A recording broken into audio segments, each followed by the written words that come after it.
is, for all intents and purposes, the last day for committees to meet. And so I know every committee is scrambling to get their work done, and we are no exception here in Commerce today. We do have 3 bills to work, and so we will start with SCR 1620. A quick review of that from our revisor, just to refresh everyone's memory what that is, from our revisor, Charles Reimer. May I remain here?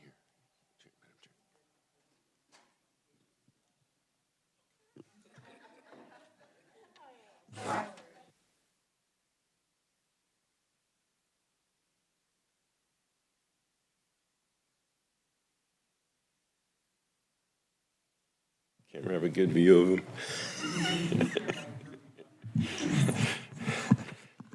Madam Chair, members of the committee. So this is a concurrent resolution that approves the creation of a port authority in Wyandotte County and Kansas City, Kansas. The committee heard this resolution on March 14th. Committee, any questions for the revisor? Seeing none, what is the committee's will on this? Senator Dietrich. Madam Chair, I'd be happy to make a motion. I move that this resolution be adopted and that it be placed on the consent calendar. We have a motion. Do we have a second? Seconded by Senator Ware. Discussion on the motion. Seeing none. All those in favor say aye. Aye. Opposed, no. Motion carries. We will now turn our attention to House Bill 2483. Committee, this is the same bill that we heard on February 14th in SB 330. The House amended it, and with no objection, I would like to work the House bill as amended. Is there objection from anyone on the committee? Seeing none, we'll ask our revisor, Charles Reimer, for a quick overview of the bill as amended. Thank you, Madam Chair. So I would just brief the committee quickly on the House committee amendments. So as the committee recalls, this bill, as introduced, removed the statutory mandates for 3 recurring audits by legislative post-audit, the 911 system, CAPERS, and economic development programs. So on the House side, they reinstated audits for the economic development programs, but they changed the requirements with respect to the selection and timing. So if you look at page 2 of the bill, and I've passed out a brief just to refresh the committee's recollection, and I've briefed the House committee amendments in that document.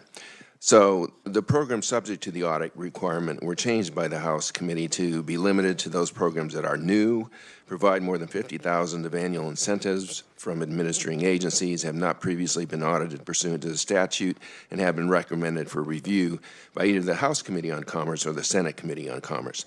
And then the Legislative Post-Audit Committee is to select such programs for audit, from that category, such that all new economic development incentive programs are to be reviewed by legislative post-audit 2 or no later than 3 years after the program commences, and that is subject to available resources of the legislative post-audit and the demands of other audits. The House also did one other thing in it.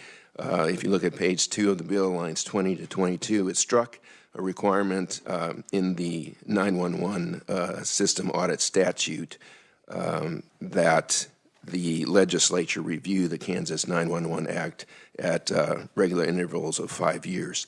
So that was struck, page 2, lines 20 to 22.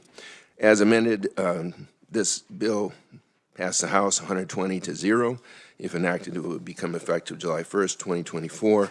I've included in my brief the 461136, which is a statute that is just repealed by 2483. So that's the CAPERS requirements. So if the committee wants to take a look at that, you can. I've also included a definition of economic development incentive programs that are subject to this provision.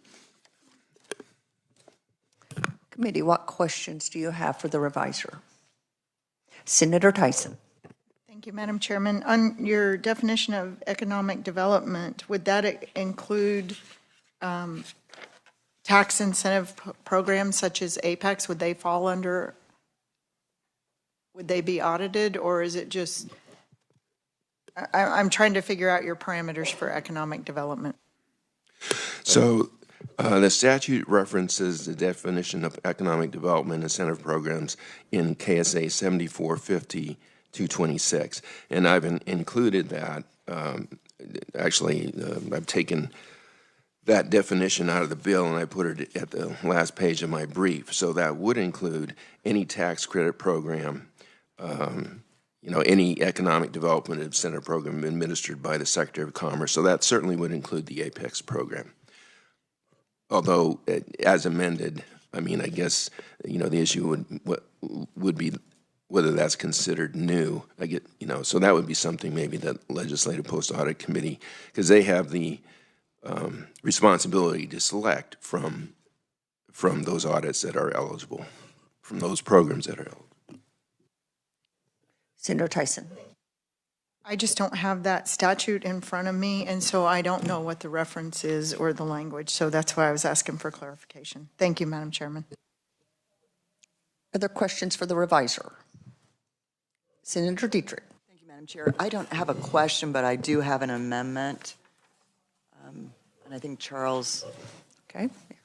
can distribute That passed out.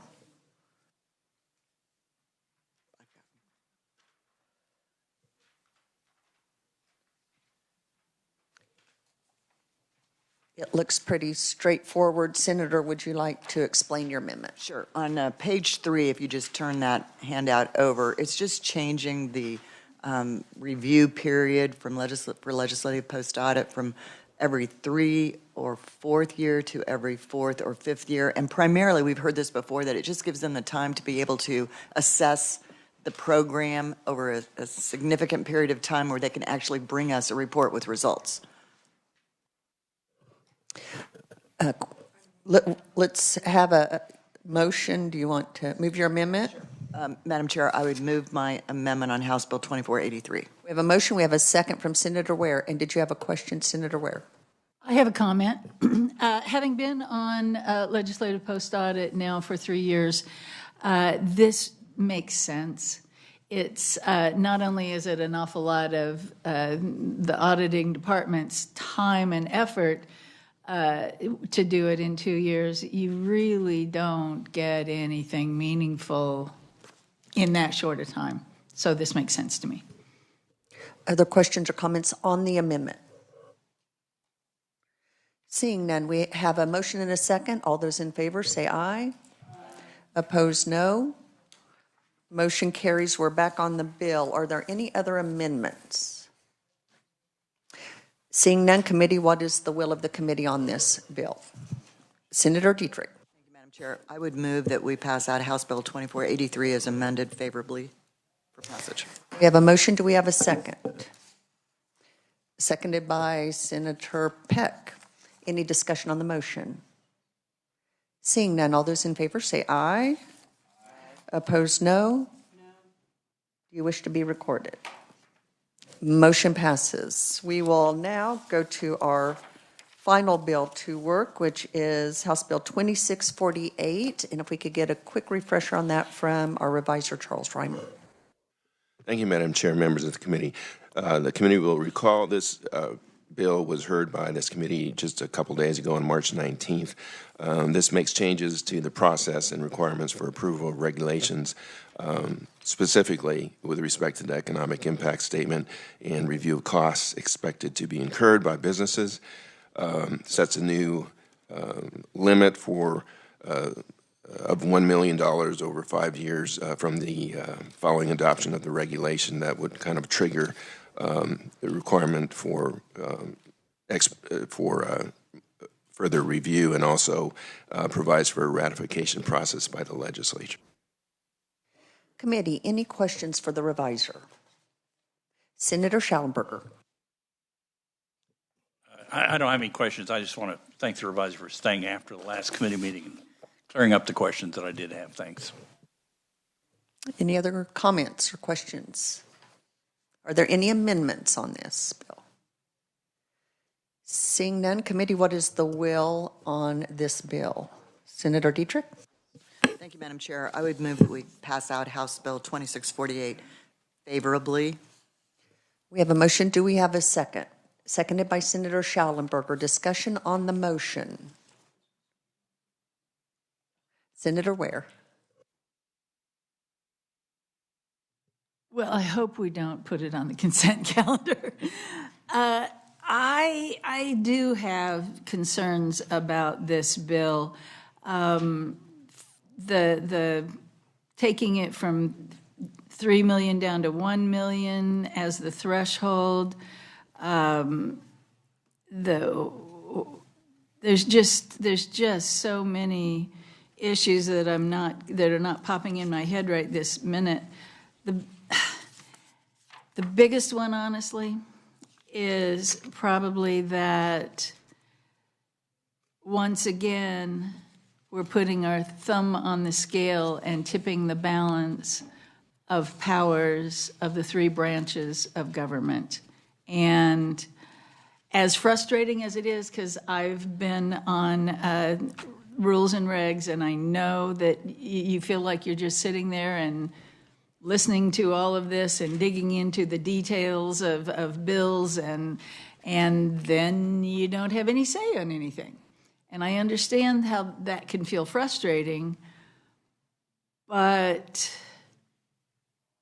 then too, the fact that this would lengthen, in many cases, the amount of time that it takes to instate rules and regs, because there would be legislative action that would have to happen at least some of the time. I'm not very happy with this bill at all. Thank you. Committee, other questions? Senator Reddy. Thank you, Madam Chair. No questions, but I will be opposing it, mainly because I still clearly need to understand when they say removing a requirement that a legislative post-audit conduct an audit in 2026 pertaining to this, especially with economic impact statements. So I'm not comfortable with removing requirements that were placed previously, not knowing why they were placed and why we are now removing them. Therefore, I'll be opposing the bill. Thank you. Thank you, Senator. Other questions or comments? Seeing none, we do have a motion and a second. All those in favor say aye. Opposed, no? No. Do you wish to be recorded? Senator Ware does. Senator Reddy does not. So motion carries. Committee, that concludes our work. Senator Tyson. Thank you, Madam Chairman. I just want to give the committee a heads up, and I thank the reviser for having the definition for economic development. But after reading it in detail, I think there's some things that should be excluded and should be included on the list of new projects. So I may have a floor amendment I just want to not blindside anybody, so that we make sure that we get, because it excludes like property tax abatements and stuff like that. If they're new programs, I think we should be taking a look at it. Like the housing tax credit that they did the audit on exposed quite a bit of issues. And I just want to make sure that we get that check and balance. So thank you, Madam Chairman. Thank you, Senator, and appreciate the transparency. Committee, I do want to take just a moment to thank each and every one of you for your work, your flexibility, your attention on the bills that came before this committee this session, and a special thanks to our staff, Connie, the committee assistant. I could not function without her, so Connie, thank you. The revisers, the research, and Matthias for the technical support, and for all of those who followed this session in this committee, thank you. And with that, we are adjourned.